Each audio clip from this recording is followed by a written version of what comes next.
Então, queridos irmãos, é com muita alegria que me encontro aqui na Bélgica, depois desses dias de visita das nossas casas em Tongres, em Tongerlo, uma abadia do século XI. Então é impressionante ver 9 séculos de história com os monges que cantam o louvor de Deus, que mantém acesa a chama da fé nesse povo. E aqui na casa comunitária, casa que foi já também um convento de clarissas de clausura. As duas últimas clarissas moram conosco e há uma bonita comunhão entre esses dois carismas para continuarmos a adorar Jesus e a evangelizarmos nessa terra da Bélgica. E hoje continuamos com o nosso livro de vida, o número 124, a formação durante o tempo do primeiro engajamento e noviciado comunitário. Um programa de formação comunitária é dado sob a responsabilidade do formador de cada uma das nossas casas, a todos os membros, discípulos e filhos, por comunitários designados para esta responsabilidade.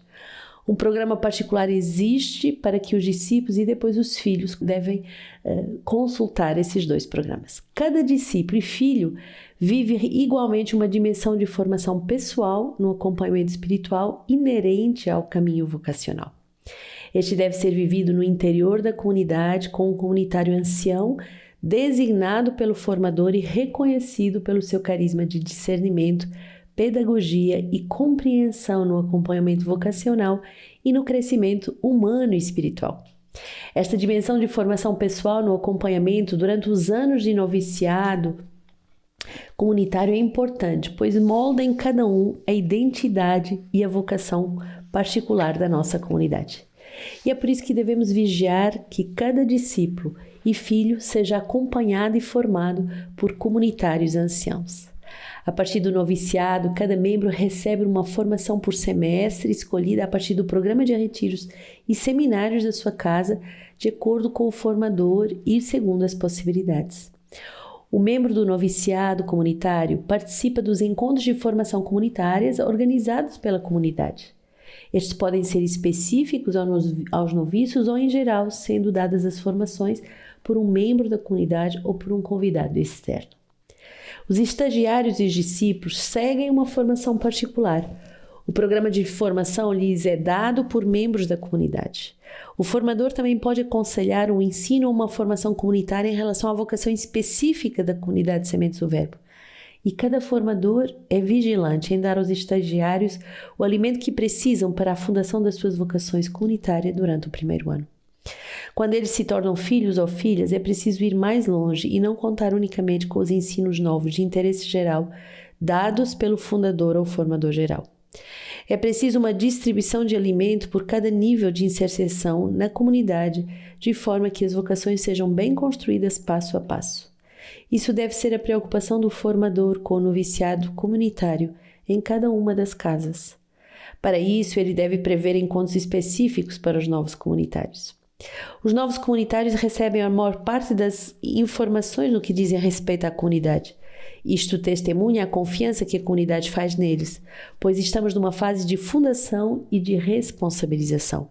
Mas numa segunda fase é preciso vigiar que os novos possam ter um ritmo, uma formação apropriada e que não descubram tudo enquanto caminham. Os mais anciãos possam assim assumir uma maior responsabilidade nas decisões e nas informações. Então, tão bonita essa pedagogia da igreja e que a comunidade adota também da diferenciação entre um comunitário que é jovem na sua formação e tem o período do estágio em que há um discernimento se de fato é o carisma da comunidade Sementes do Verbo ao qual ele é chamado a dar a sua vida, depois um primeiro engajamento e depois esses 3 anos que se chamam noviciado comunitário até ao compromisso definitivo de toda a sua vida. Essa especificidade desse período em que ele deve ser formado por membros da comunidade, em que ele deve ser muito bem acompanhado, em que ele deve integrar os processos formativos estipulados, é muito necessário para bem fundar a sua vocação. E essa graça importante que o diácono nos dá hoje, de perceber que devemos ter 2 pesos e 2 medidas. Não podemos exigir que um jovem comunitário carregue tanto quanto um ancião ou que tenha acesso a todas as informações da vida comunitária ou que tome parte em todas as decisões. Então, de bem diferenciarmos as etapas entre aquele que está nessa primeira etapa formativa e também aquele que está nessa doação perpétua da sua vida. Hoje a palavra de Deus, Sabedoria 2, dizem entre si em seus falsos raciocínios: cerquemos o justo, porque nos incomodai e se opõe às nossas ações, nos censura as faltas contra a lei, nos acusa de faltas contra a nossa educação. Declara ter o conhecimento de Deus e se diz filho do Senhor. Ele se tornou acusador dos nossos pensamentos, basta vê-lo para nos importunarmos. Sua vida se distingue das dos demais e os seus caminhos são todos diferentes. Eles nos têm em conta de bastardos, de nossas vias se afasta como se contaminassem. Proclama feliz o destino dos justos e se gloria de ter Deus por Pai. Vejamos se suas palavras são verdadeiras. Experimentemos o que será o seu fim. Pois se o justo é filho de Deus, ele o assistirá e o libertará das mãos dos seus adversários. Experimentemo-los pelo ultraje e pela tortura para apreciar a sua serenidade e examinar a sua resignação. Condenemo-lo a uma morte vergonhosa, pois diz que há quem o visite. Assim raciocinam, mas se enganam, porque sua maldade os cega. Eles ignoram os segredos de Deus e não esperam o prêmio pela santidade. Não creem na recompensa de vidas puras. Essa passagem muito bela do livro da Sabedoria nos faz entender o combate espiritual. Uma alma que quer ser pura, uma alma que quer ser virgem, uma alma que quer ser filha de Deus e se comportar como tal, ela vai ser oprimida pelos que o rodeiam. Por quê? Porque sua vida, sem querer, se torna um facho de luz para a vida dos irmãos. Ela vai ser acusadora, interpeladora daqueles que se comportam de forma errônea. Então, aquele que não é justo, aquele que não vive segundo a palavra de Deus, o que é que vai tentar? De maltratá-lo, de caluniá-lo, de difamá-lo, de pô-lo à morte, com uma morte vergonhosa, para testar, será que de fato ele é filho de Deus? E é bonito porque a santidade está dita nessas duas palavras. Feliz o justo que se gloria ter Deus por Pai. E ele vive em serenidade e resignação. O que é que quer dizer? Que quando somos caluniados, maltratados, difamados, postos à prova na nossa fé, o justo, isto é, aquele que quer trilhar esse caminho de santidade, deve pôr a sua confiança no Senhor. Deve ser sereno, porque o Senhor é Pai e Ele vai agir. E de todo mal, Deus vai tirar um bem.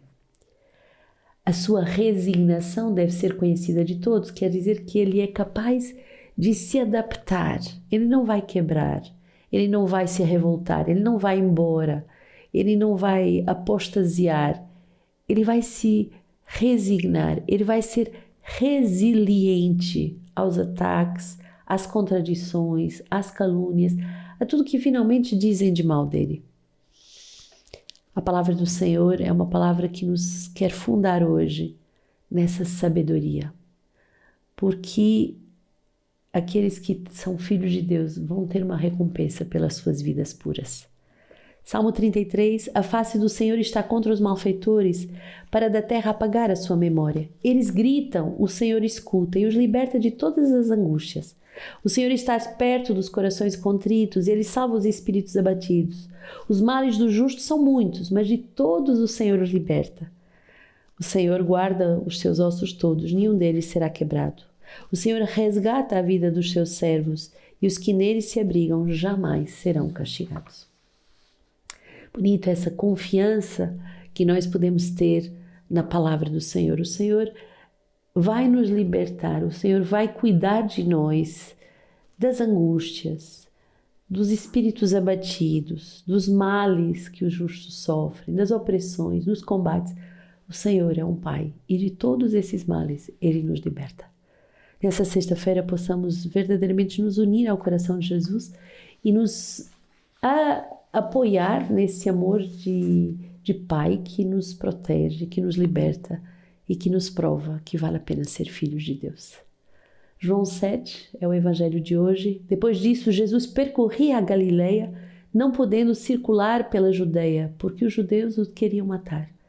Aproximava-se a festa judaica das tendas, mas quando os seus irmãos subiram para a festa, também ele subiu, não publicamente, mas às ocultas. Alguns de Jerusalém diziam: não é esse que procuram matar? É esse que fala publicamente e nada lhe dizem. Porventura, as autoridades reconheceram ser ele o Cristo? Mas nós sabemos de que onde esse é, ao passo que ninguém saberá de onde será o Cristo quando ele vier. Então, em voz alta, Jesus ensinava no templo, dizendo: vós me conheceis e sabeis de onde eu sou, e, no entanto, não vim por minha própria vontade, mas é verdadeiro aquele que me enviou e que não conheceis.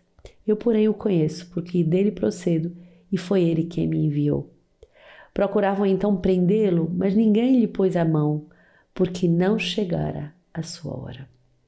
É tão bonito esta passagem de São João que nos mostra Jesus que avança na sua missão. Apesar das contradições, apesar das calúnias, apesar das pessoas que o querem matar, e eu creio que esse detalhe é muito importante, o demônio quer matar a tua vocação, o demônio quer te matar, o demônio quer matar as obras de Deus, o demônio quer matar tudo que é profético e que evangeliza. É muito comum quando a comunidade funda casas, quando a comunidade abre novas frentes de evangelização, novas áreas de missão, ser atacada. Isso faz parte do caminho. Se você estiver acomodado, se você estiver tranquilo, você não será muito atacado. Mas tudo que é profético, tudo que faz Jesus avançar nos corações e nas cidades, e na igreja, e na evangelização, tudo isso vai ter oposições. Aceitemos o caminho da cruz, aceitemos esse tempo de quaresma, aceitemos também as calúnias, aceitemos aquilo que não vem de Deus, mas sabendo que o Senhor nos dá uma grande liberdade interior. Ninguém lhe pôs a mão. Quer dizer que a obra de Deus, ela continua a se fazer, o verbo é livre de ser anunciado. Hoje, nas cartas de Santo Atanásio, bispo do século IV, ele nos fala que o mistério pascal reúne na unidade da fé os que se encontram fisicamente afastados.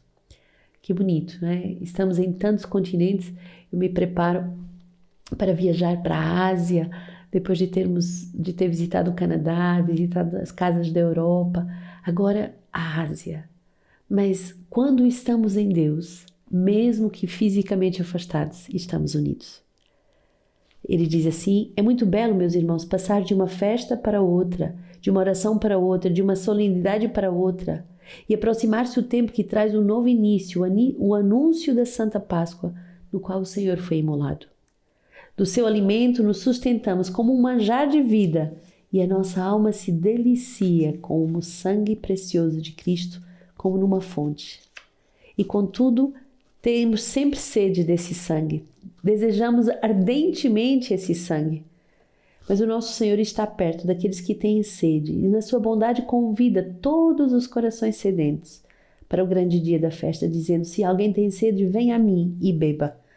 Por isso, sempre que nos aproximamos dele para beber, ele nos mata a sede. E sempre que pedimos, podemos nos aproximar dele. A graça própria desta celebração festiva não se limita apenas a um determinado momento. Nem seus raios fulgurantes conhecem o caso, mas estão sempre prontos para iluminar as almas daqueles que o desejam.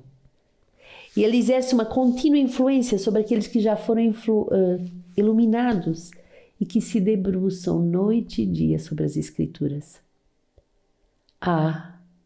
Amados irmãos, o Deus que desde o princípio instituiu esta festa para nós, concede-nos agora a graça de celebrá-la cada ano.